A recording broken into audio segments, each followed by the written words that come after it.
Hello again. I've been reflecting a little bit about some of the language that we use, some of the language and the metaphors that we're seeing in the news media and on social media around the coronavirus and our society in general. It's a lot about winning and losing, about fighting.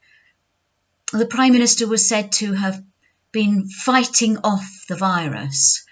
And when someone dies, we hear that they have lost their battle with the disease. I'm not sure that's very helpful. There's been quite a lot said in the media about that.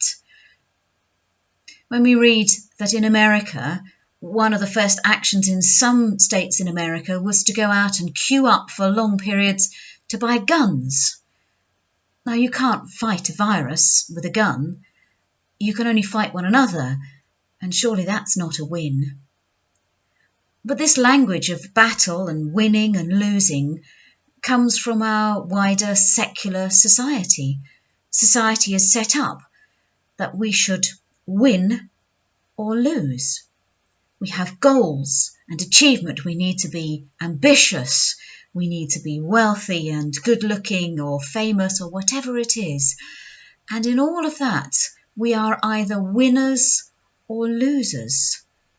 And when it comes to coronavirus, we are most often losers. As I look around my situation at the moment, I couldn't be said to be winning at anything. So does that make me a loser? I'm not sure that language is helpful. And certainly as Christians, we mustn't be trapped into those secular parameters about winning and losing. The world is so much more than that. Life, the Christian life, has very different parameters, much broader, much deeper. We look further. So if I'm not a winner and I'm not a loser, then what am I? I've been looking in my Bible, and in Paul's letter to the Colossians, he says this: when you were dead in trespasses, in your sins. So he's saying that because we are sinful beings, because we're not doing the right thing, we're actually dead. Although we're alive, although we're living in this secular society, although we may be considered to be winners and doing the right thing within secular society, we were dead because we were sinners.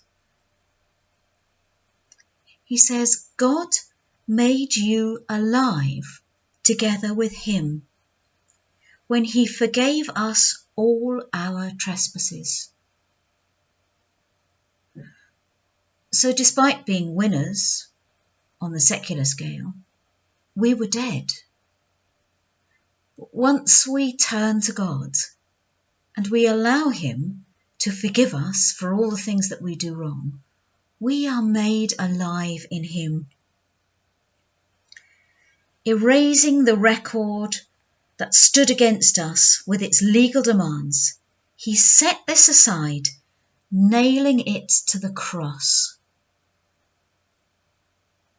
Jesus could in no way, in no secular sense, be said to be a winner. He allowed himself to be taken and beaten and tortured and mocked and crucified. And yet neither is he a loser. So what am I if I am not a winner and I'm not a loser? I am loved. I am accepted. I am forgiven. Keep safe.